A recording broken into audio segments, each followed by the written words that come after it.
Vamos lá, vamos à super prática do Claudi aqui. Conta, Claudi. Segundo ano, ensino médio, biologia. Isso foi. A prática envolveu, né, o sistema circulatório. Comecei com eles, né, colocando a pergunta no quadro, o que eles pensavam sobre o sistema circulatório em si, né, o que eles sabiam sobre o sistema circulatório, o que eles entendiam sobre o tema. E aí, na segunda parte, eu obtive algumas respostas.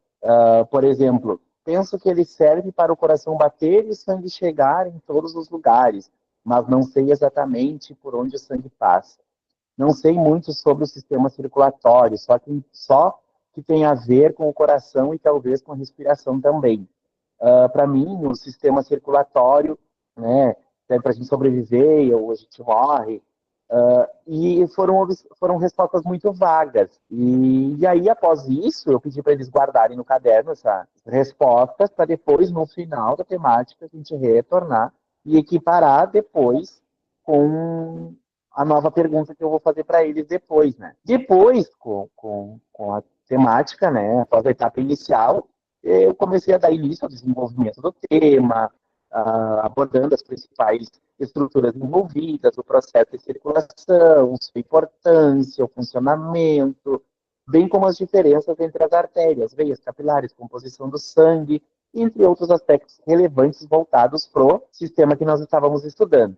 Depois eu trabalhei com eles um trecho de um documentário que tem na Netflix, né, que é Corpo Humano, que fala sobre todos os sistemas, e a gente abordou, né, sobre o sistema circulatório, e que está disponível na Netflix, e eu, depois desse trecho, a gente debateu, né, que o sistema circulatório não é somente o que a gente estava vendo, ele vai além, né, ele está presente no nosso dia a dia, envolve alimentação, exercício físico, o cuidado que a gente tem que ter, né, com o sistema circulatório aliado à saúde. Depois disso, a gente fez atividades associadas, né, ao sistema circulatório.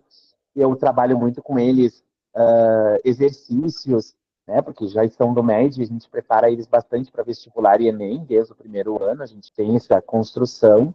Então, eu trabalhei com eles atividades associadas, exercícios, né, correção, discussão do exercício.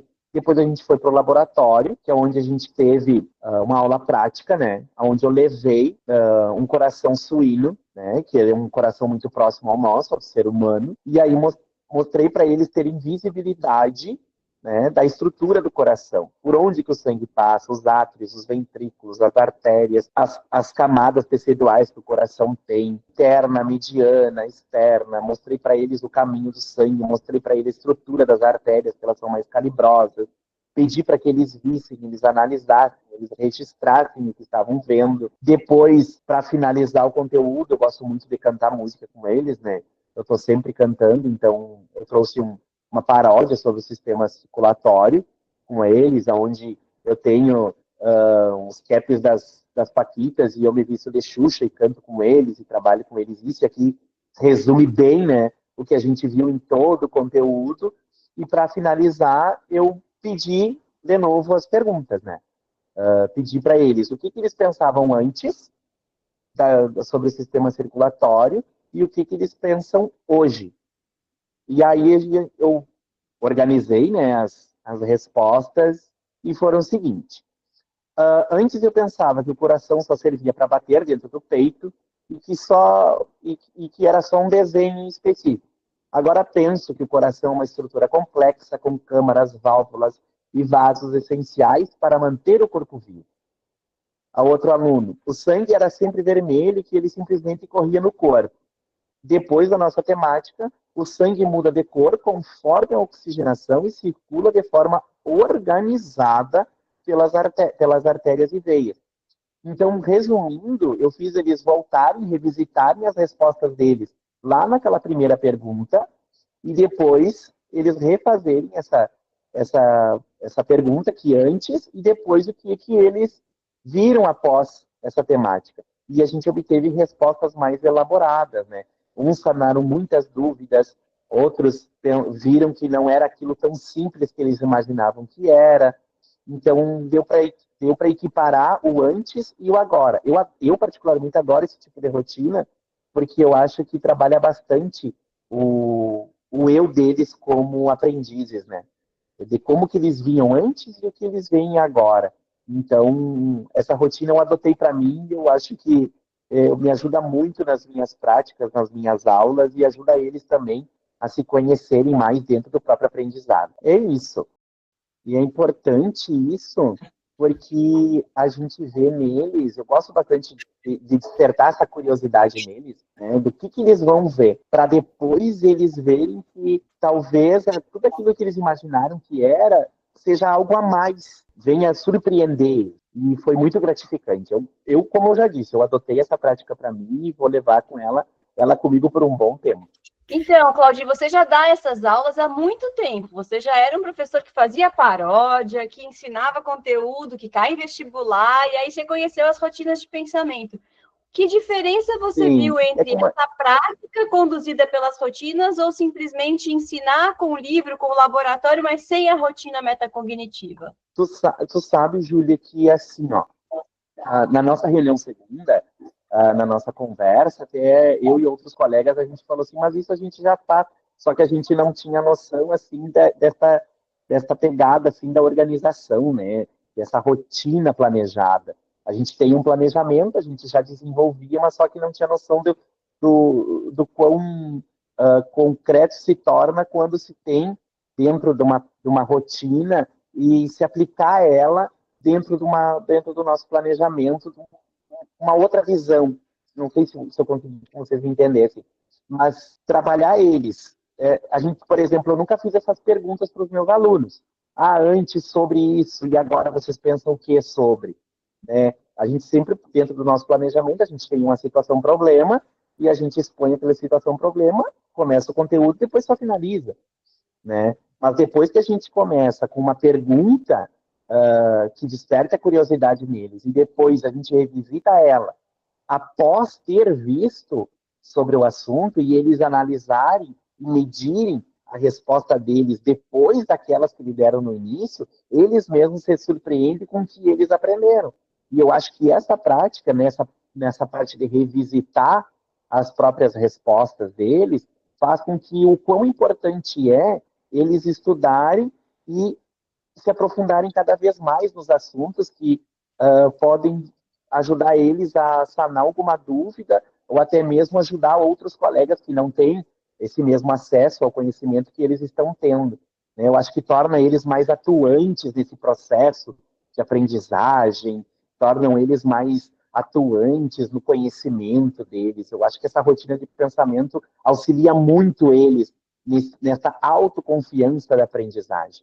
Muito legal. Alguém quer dar uma devolutiva para o Claudi, que está passando por essa transformação com as rotinas de pensamento? Com o conteúdo, né, bem puxado, né, Claudi? Toda essa parte de sistema circulatório, livro puxado de segundo ano do médio, vestibular, essa inovação também de ensino do livro, trazer o laboratório, a prática e ajudar no balanço metacognitivo, e ainda se vestir de Xuxa. Vestir de Xuxa, eles adoram. Eles adoram. E isso, a prática, assim, me ajudou a me organizar mais, né? A gente já é organizado, mas me ajudou a organizar mais o meu pensamento com o pensamento deles. Hoje eu vejo, assim, o quão importante é a gente saber deles primeiro, para depois a gente entrar dentro daquele assunto e depois eles devolverem aquilo que eles aprenderam. A gente se revisita também como professor dentro dessa prática, né? Então, você diria o quê para um professor de ensino médio preocupado com o tempo e com a quantidade de conteúdo? O que você diria sobre o uso das rotinas de pensamento? Que organiza, que é possível fazer, que é super tranquilo. Essa rotina de pensamento nos ajuda muito dentro da nossa prática. É notório quanto ela faz com que a gente se revisite e até mesmo reveja a maneira como a gente vai explorar o conteúdo, né? Porque como aluno a gente vê ele como centro do aprendizado, a gente primeiro precisa saber deles, para como a gente vai traçar esse caminho do conhecimento com eles e depois trazer de novo para nós, para a gente expor para eles e depois eles devolverem para a gente, professor, o que eles aprenderam. Aí até mesmo, como eu já disse antes, É bom para nós, porque a gente vê o quanto foi significativo para eles essa nossa metodologia. E organiza muito, muito o nosso planejamento. Eu adorei, adotei para mim, vou pegar isso e não tem. Para mim isso. Eu adorei. Maravilhoso. E eu posso Ô, testemunhar, Júlia, Claudia, que eu vi você se transformando de um professor que fazia já muita coisa, muito mão na massa, muito laboratório, um monte de práticas, mas que ainda não usava essas ferramentas para potencializar a metacognição. Então, é muito significativo você dizer que agora fez sentido para sua prática, que organizou seu planejamento, que te trouxe mais insights de como apoiar o pensamento dos alunos para eles aprofundarem e saírem de um nível mais superficial, inicial, né, de não ter os conhecimentos prévios, né, sobre aquele assunto e desenvolver um pensamento científico fundamentado. Então, parabéns, fiquei muito feliz de testemunhar em um semestre a sua transformação, muito linda. A Jacinta queria comentar?